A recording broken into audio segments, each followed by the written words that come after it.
Hola amigos, muy buenas tardes, bienvenidos una vez más a Máxima Estudio Taller en esta suerte de encuentro que se ha vuelto casi habitual desde semanas anteriores y que usted puede estar viendo ahora mismo a través de nuestras redes sociales. Hoy estaremos conversando con un reconocido artista cubano quien prestigia la colección Máxima y que el próximo domingo 18 de octubre estará cumpliendo 31 años de vida.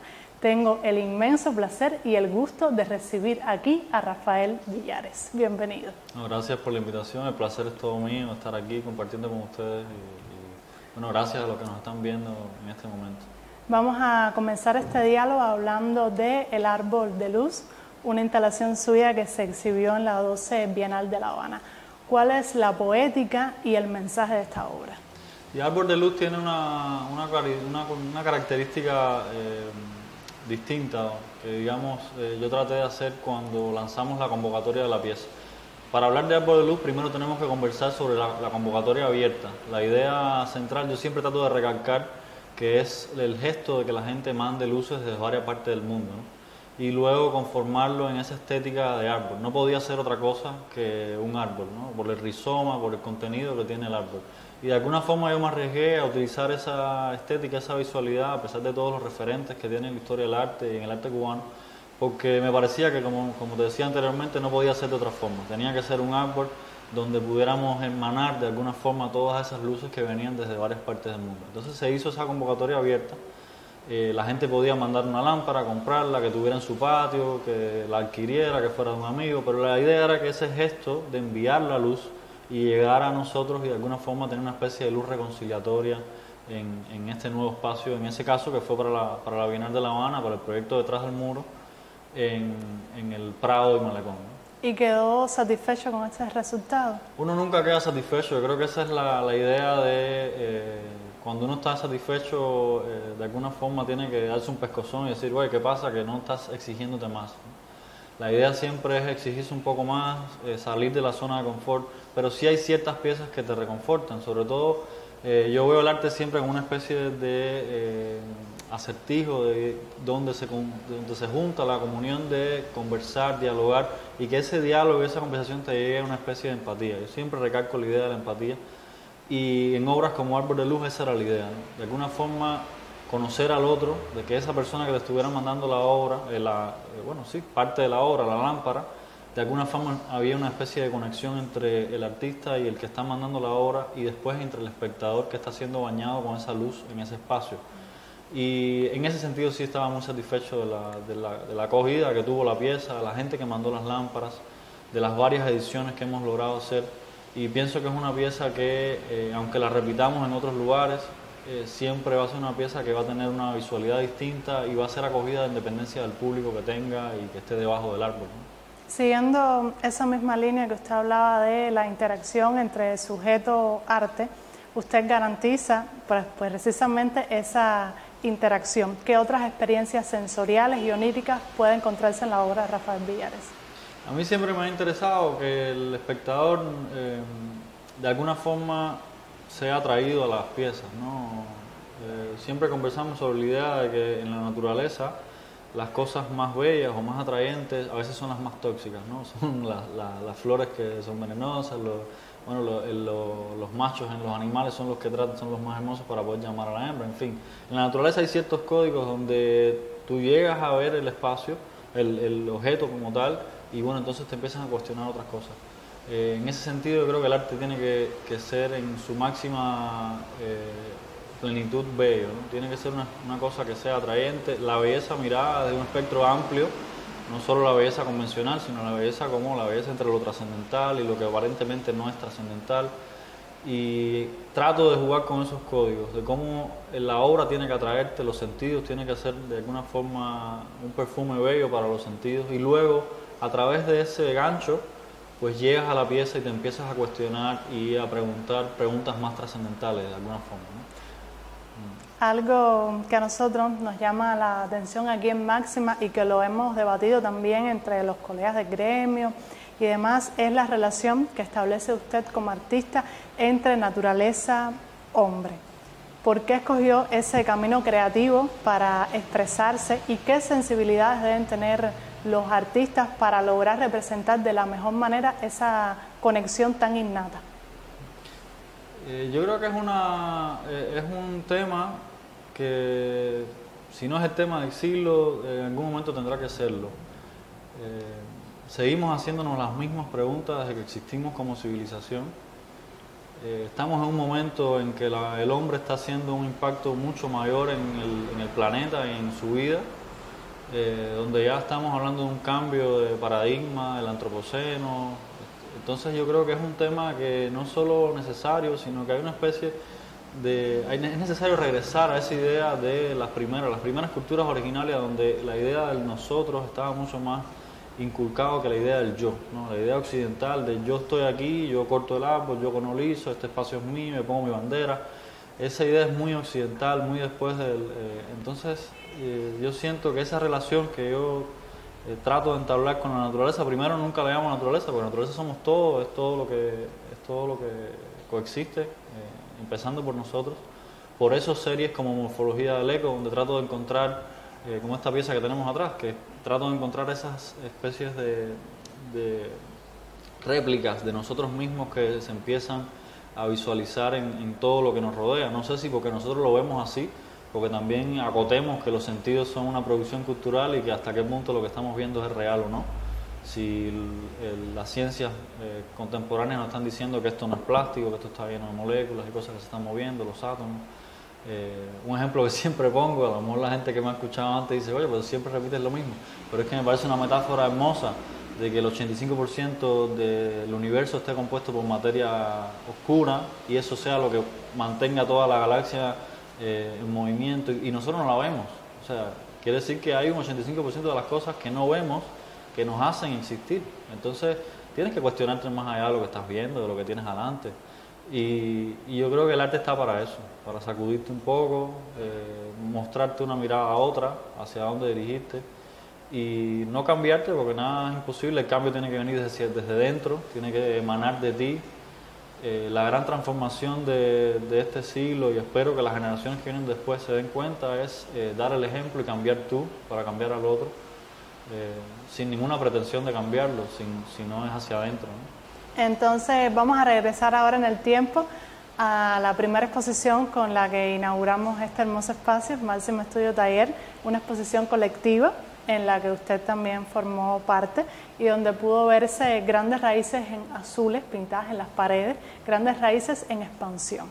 Esa es una línea de trabajo que usted trabaja. Sí, dentro de la exposición Luces, esa pieza viene a estar dentro también la serie de Morfología del Eco, que es una serie que, como te comentaba antes, trata de hilvanar todas esas especies de réplicas de las arterias, cómo las arterias y las venas de nuestro cuerpo se parecen a las ramas de los árboles, a las raíces, a los rayos. Lo que estamos viendo detrás, por ejemplo, son los ríos Alabama, Mississippi y Bravo cayendo en forma de rayos sobre La Habana. Entonces es la topografía dibujada de manera digital como si fuera un rayo sobre La Habana.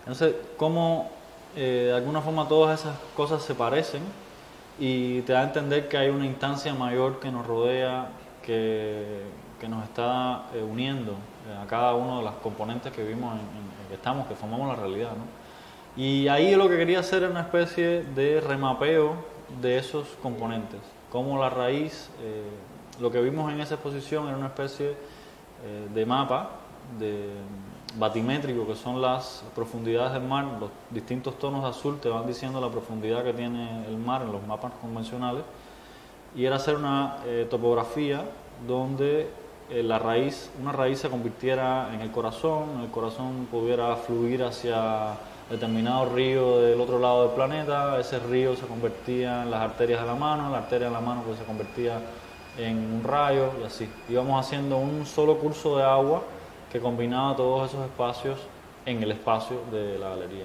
Nos fueron obras y son obras hermosísimas que están en pequeño formato reproducidos y que puede verse en nuestro sitio web, que está disponible también, y en físico también tenemos esas pequeñas obras aquí reproducidas. Entonces, usted esta semana estuvo conversando en una charla online sobre el tema de el paisaje como instalación. Es así, ¿no? ¿Cómo lograr de la manera más orgánica ese vínculo entre paisaje e instalación y que la obra nueva no sea un elemento impuesto dentro de la propia arquitectura que ya contiene ese paisaje desde hace años? Sí, el término de paisaje es un término amplísimo, viene prácticamente desde el surgimiento de las artes.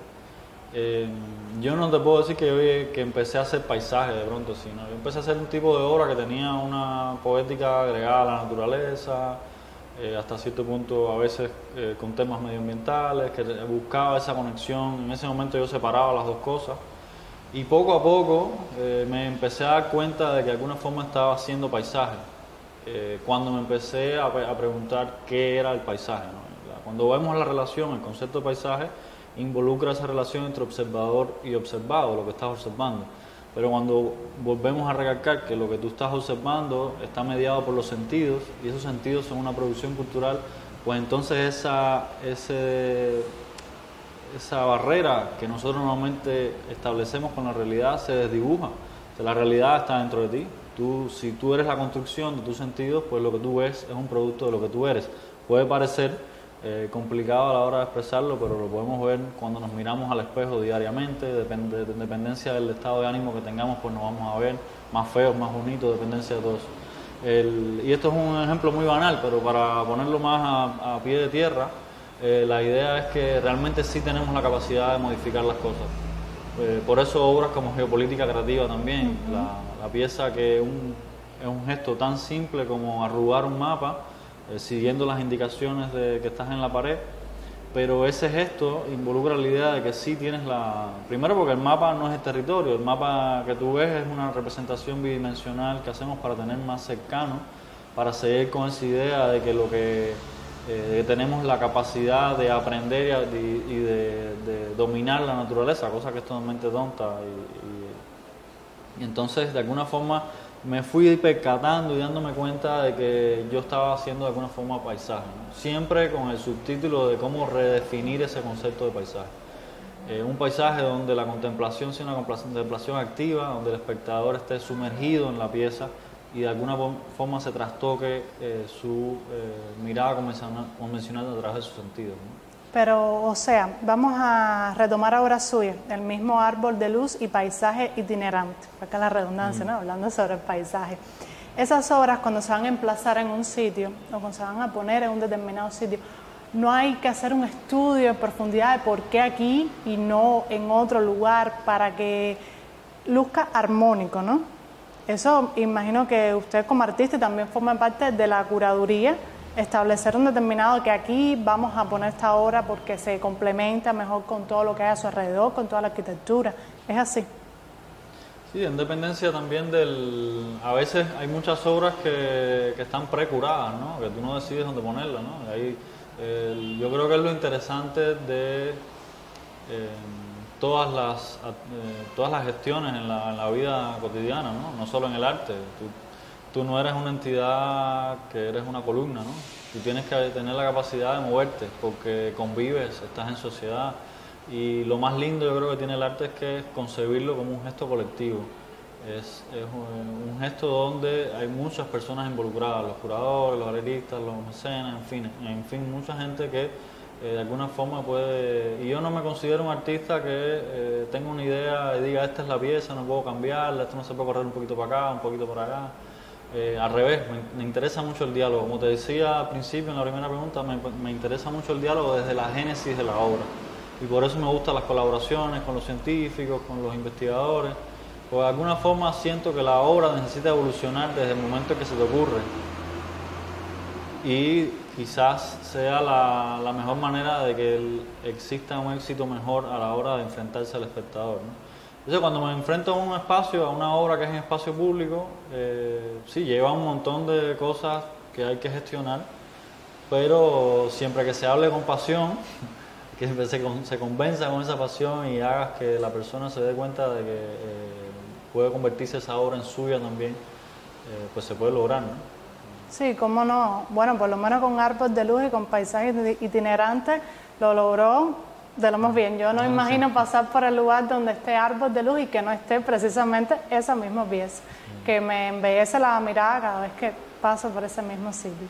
El emplazamiento que tiene actual se lo debemos a Eusebio Leal, que en paz descanse, que pues se le ocurrió colocarlo en ese espacio y se construyó esa isleta específicamente para él, porque bueno, después de la Bienal todo parecía indicar que el Árbol de Luz iba a estar engavetado en alguna parte, ¿no? Engavetado metafóricamente, porque eso yo no sabía dónde lo iba a meter, pero después, bueno, recibimos la llamada y lo colocamos acá y por eso estamos muy agradecidos de que se pueda haber quedado en la ciudad, ¿no? Ahora vamos a hablar de un tema que me encanta y que nos encanta a nosotros también aquí en Máxima, que es sobre la belleza de los ríos que usted pinta, que usted crea. Aquí tenemos obras como Río Amazonas, Río Yukón, donde el espectador puede observar dentro de la misma pintura ciertas delimitaciones geométricas. ¿A qué responde? ¿Cuál es la intención en esos casos? Sí, Dibujos Hidrónimos es una serie que salió, yo estaba haciendo una residencia en el Vermont Studio Center. Vermont Studio Center es una residencia hermosísima, es la residencia más grande de Estados Unidos y aglomera, lo más hermoso que tiene esa residencia es que tienes 25 artistas y 25 escritores, ensayistas o poetas a la vez. Además que es una residencia que tiene un chef que te hace comida vegana, en fin, es una residencia que trata de cambiar ciertos paradigmas de la vida contemporánea. Aparte de eso, la sola cofradía que se produce entre esos 50 artistas a la vez de disímiles procedencias, gente de varias partes del mundo y que además sean también escritores y artistas visuales, pues eso te da una libertad de expresión grandísima, ¿no? Y hablando de eso, Vermont Studio Center está encima de un río. Entonces esta serie, yo estuve en Vermont Studio Center en 2015-2016 y ahí salieron las primeras ideas de hacer esta serie de dibujos de ríos. No podía haber sido de otra forma porque mi estudio estaba encima del río, entonces todas las madrugadas, trabajaba en las madrugadas y lo único que miraba por la ventana era aquel río fluyendo continuamente, ¿no? Y entonces pues empecé a cuestionarme cómo algo que tiene una libertad tan grande en la naturaleza, pues nosotros lo hemos ido delimitando y hemos ido poniendo esas barreras que... Hay una anécdota lindísima que cuando tú buscas en el Google Maps y estás en un país que está en litigio con el otro que está al lado, en dependencia del lugar donde estés, pues la frontera se corre. Porque bueno, Google quiere ser político de alguna forma, ¿no? Entonces te das cuenta que hasta en la era digital la frontera es una cosa totalmente simbólica. Bueno, no es tan simbólica al enfrentarse a las oleadas migratorias y los refugiados, en fin, pero sí es algo que está construido de nosotros, ¿no? Por supuesto somos nosotros los que hemos puesto. Las culturas originarias, las primeras naciones decían que las verdaderas fronteras eran los espacios naturales, esos valles, esas montañas o esos ríos. De este río para allá soy yo y este río para allá eres tú, ¿no? Esas eran las delimitaciones. Pero al final bebíamos la misma agua, cazábamos en la misma agua. Entonces era otro tipo de compenetración con la realidad, ¿no? Lo que te comentaba del nosotros y del yo. Pues empecé a hacer estas pinturas de ríos que no vienen a ser una pintura porque yo creo que hay un 70% que está mediado por el agua. Para explicarles un poco a los que nos escuchan, el Dibujos Hidrónimos es una serie donde yo combiné dos técnicas de marmoleado, que son técnicas ancestrales de pintura sobre agua para hacer una especie de monotipia en papel, pero que se hace sobre el agua. Entonces tú esparces unos pigmentos en un compuesto que puede ser agua o puede ser carragenina, que es un alga que se machaca y se mezcla con el agua. Y entonces esos pigmentos flotan en la superficie y luego uno va como soplando, infringiendo los dibujos y eso se sumerge. Y cuando tú sumerges y levantas la cartulina, pues eso se queda impregnado en la cartulina y quedan unas formas que se burlan de esas delimitaciones geométricas que tú me comentabas, ¿no? Esas delimitaciones son los porcientos de cómo cada país tiene un porciento determinado de kilómetros del río. Por ejemplo, no sé, el Orinoco está mediado por tanto por ciento de Venezuela, tanto por ciento de Colombia, es así. Y el Danubio, muchísimos países que lo delimitan, y así vemos muchísimos ríos que están contenidos por represas, por por fronteras, y de alguna forma esa libertad que tiene el agua para producir esa nueva pintura que se burla de esas delimitaciones, pues me parecía la metáfora más ideal para producir esa serie. Esa serie también tiene los bocetos, que fueron los que se iniciaron en Vermont Studio Center, que en el primer momento eran dibujos a pastel que tenían esas delimitaciones. Hasta que encontré esta forma que me parecía era ideal para hablar sobre esto, ¿no? Villares, quiero traer aquí un tema a colación, que es la familia. Usted tiene una hermosa familia, 2 hermosas hijas y también una esposa que está ligada al mundo del arte, que es fotógrafa y comunicadora. ¿Cuánto ha servido y sirve de inspiración en su obra su propia familia? No, en todo. Antes de conocer a CC, mi esposa Claudia, yo tenía, y antes de construir la familia que tenemos hoy, el teléfono estaba lleno de obras mías. Yo a todo el mundo le decía, mira, esta obra. Y ahora está lleno de fotos de mis hijas, que son las verdaderas obras, ¿no? Lo que tú construyes en tu vida diaria. Y yo agradezco muchísimo haber fundado la familia que tenemos. Es una gran responsabilidad, pero es una gran belleza poder levantarte y estar construyendo y haciendo vida diaria, ¿no?